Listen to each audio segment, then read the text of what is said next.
World of edification में आप सबका स्वागत है। इस वीडियो में हम काइंड्स ऑफ कंपनीज़ को डिस्कस करने जा रहे हैं कि कंपनी कितने प्रकार की होती है। इसमें हम दो क्लासिफिकेशन को डिस्कस करेंगे। पहला क्लासिफिकेशन है on the basis of number of members, जिसमें प्राइवेट कंपनी को डिस्कस करेंगे, पब्लिक कंपनी को एंड वन पर्सन कंपनी को, कि प्राइवेट कंपनी क्या होती है, पब्लिक कंपनी प्राइवेट कंपनी से डिफरेंट कैसे है, दोनों के बीच में डिस्टिंक्शंस क्या है, उसको भी इस वीडियो में हम डिस्कस करेंगे। वन पर्सन कंपनी के बारे में बात करेंगे कि उसके रिस्ट्रिक्शंस क्या है, उसकी विशेषताएं क्या है, उसके बारे में बात करेंगे। उसके बाद अदर जो क्लासिफिकेशन है वो है on the basis of liability of its members, जिसमें company limited by shares, company limited by guarantee and unlimited company को हम डिस्कस करेंगे।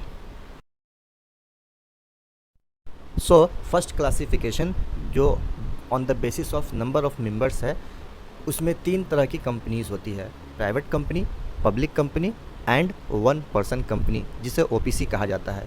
तीनों को एक एक करके हम डिस्कस करेंगे। प्राइवेट कंपनी, प्राइवेट कंपनी को कंपनीज एक्ट 2013 ने सेक्शन 2 सबसेक्शन 68 में डिफ़ाइन किया है कि ऐसी कंपनी जो अपने आर्टिकल ऑफ एसोसिएशन के थ्रू शेयर को ट्रांसफ़र करने के राइट को रिस्ट्रिक्ट करती हो, फिर उसके मिनिमम नंबर 2 और मैक्सिमम 200 मेंबर्स हो। Members means share holder, employee को छोड़कर मैक्सिमम 200 मेंबर्स हो। पहले 50 मेंबर्स थे मैक्सिमम प्राइवेट कंपनी के, बट इसको कंपनीज एक्ट 2013 से इसको बढ़ा दिया गया है, अब मैक्सिमम 200 मेंबर्स हो सकते हैं। फिर अपने आर्टिकल ऑफ एसोसिएशन के थ्रू वो प्रोहिबिट करता हो पब्लिक को इनवाइट करने से, कि जब हम शेयर्स और डिबेंचर, जो पब्लिक कंपनी होती है वो शेयर्स और डिबेंचर्स के लिए पब्लिक को इनवाइट करती है कि उसके शेयर्स एंड डिबेंचर्स को ख़रीदा जाए, बट प्राइवेट कंपनी को ये अलाउ नहीं होता है। तो जो कंपनी अपने शेयर को ट्रांसफ़र करने के राइट को रिस्ट्रिक्ट करती हो, जिसको अलाउ नहीं हो पब्लिक को इनवाइट करने का, जिसके मिनिमम 2 मेंबर्स और मैक्सिमम 200 मेंबर्स हो, ऐसी कंपनी को हम प्राइवेट कंपनी कहते हैं। पब्लिक कंपनी, पब्लिक कंपनी को भी कंपनीज एक्ट 2013 ने डिफ़ाइन किया है कि ऐसी कंपनी जो प्राइवेट कंपनी नहीं है वो पब्लिक कंपनी है। ये थोड़ा सा ये है, बट सही है कि जो कंपनी अपने शेयर के ट्रांसफ़र पे किसी तरह का रिस्ट्रिक्शन नहीं लगाती हो, फिर या फिर उसके मैक्सिमम नंबर का, मैक्सिमम मेंबर्स का कोई लिमिट ना हो, ऐसी कंपनी जो होती है वो पब्लिक कंपनी होती है। और पब्लिक कंपनी को अलाउ होता है कि वो पब्लिक को जाके इनवाइट करे अपने शेयर्स और डिबेंचर्स को परचेज़ करने के लिए, कि उस कंपनी में ये लोग इन्वेस्ट करें। तो पब्लिक कंपनी ऐसी कंपनी होती है जिसके अंदर वो सारी रिस्ट्रिक्शंस नहीं पाया जाता है जो प्राइवेट कंपनी में रिस्ट्रिक्शंस होते हैं। तो फिर इससे हम अब डिस्टिंक्शन कर सकते हैं कि public company and private company के बीच में डिस्टिंक्शन क्या है, डिफरेंसेस क्या है। तो प्राइवेट कंपनी में मिनिमम 2 मेंबर्स होते हैं और पब्लिक कंपनी में मैक्सिमम 7 मेंबर्स होते हैं। एक चीज़ याद रखिएगा कि प्राइवेट कंपनी जो ओपीसी है उसमें है ना 1 मेंबर्स होते हैं, तो वो एक्सेप्शन है। बाकी सारी प्राइवेट कंपनी में मिनिमम 2 मेंबर्स होते हैं और पब्लिक कंपनी में मिनिमम 7 मेंबर्स होते हैं। मैक्सिमम 200 मेंबर्स होते हैं प्राइवेट कंपनी में और पब्लिक कंपनी में कोई लिमिट नहीं होता है। फिर प्राइवेट कंपनी अपने शेयर के ट्रांसफ़र पर रिस्ट्रिक्शंस लगाती है, बट पब्लिक कंपनी में किसी तरह का कोई रिस्ट्रिक्शंस नहीं पाया जाता है। प्राइवेट कंपनी में मिनिमम 2 डायरेक्टर्स होना चाहिए, बट पब्लिक कंपनी में मिनिमम 3 डायरेक्टर्स होना चाहिए। एक और चीज़ था कि प्राइवेट कंपनी पब्लिक को इनवाइट नहीं कर सकती अपने शेयर्स एंड डिबेंचर्स को परचेज़ करने के लिए, बट पब्लिक कंपनी अपने शेयर्स एंड डिबेंचर्स को परचेज़ करने के लिए पब्लिक को इनवाइट कर सकती है। जब हम शेयर्स एंड डिबेंचर्स का क्वेश्चन बनाते हैं तो पब्लिक को इनवाइट किया जाता है, वो हम पब्लिक कंपनी वाला ही ये बनाते हैं क्वेश्चन, कि पब्लिक कंपनी इनवाइट कर सकती है, प्राइवेट कंपनी पब्लिक को इनवाइट नहीं कर सकती है। ओपीसी, वन पर्सन कंपनी, इसका डेफिनेशन इसके नाम में ही छुपा हुआ है कि ऐसी कंपनी जिसका मेंबर सिर्फ एक पर्सन हो, एक शेयर होल्डर जिस कंपनी के पास हो, वैसी कंपनी को वन पर्सन कंपनी कहा जाता है। Rules 3 of the companies incorporation rules 2014 ये कहता है कि सिर्फ नेचुरल पर्सन और वो इंडियन सिटीज़न हो प्लस रेसिडेंट ऑफ इंडिया हो, वही ओपीसी को फॉर्म कर सकता है। अगर कोई नेचुरल पर्सन नहीं है, मीन्स आर्टिफिशियल पर्सन है, आर्टिफिशियल पर्सन कौन होता है, जो कंपनीज़ होती है वो आर्टिफिशियल पर्सन होता है। तो आर्टिफिशियल पर्सन ओपीसी को फॉर्म नहीं कर सकता। कोई फॉरेन नेशनल, कोई नॉन रेसिडेंट वो ओपीसी को फॉर्म नहीं कर सकता। ओपीसी को फॉर्म करने के लिए जो ओपीसी का मेंबर होगा वो नेचुरल पर्सन होना चाहिए, plus Indian citizen, plus resident of India होना चाहिए। Second cheese, it can not carry out non banking financial investment activities.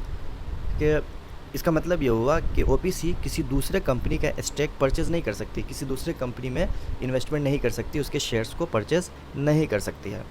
Third point है कि पेड अप शेयर कैपिटल इसका 50 लाख से ज़्यादा नहीं हो सकता, एंड इसका एवरेज एनुअल टर्नओवर जो 3 साल का निकाला जाएगा वो 2 करोड़ से ज़्यादा नहीं होना चाहिए।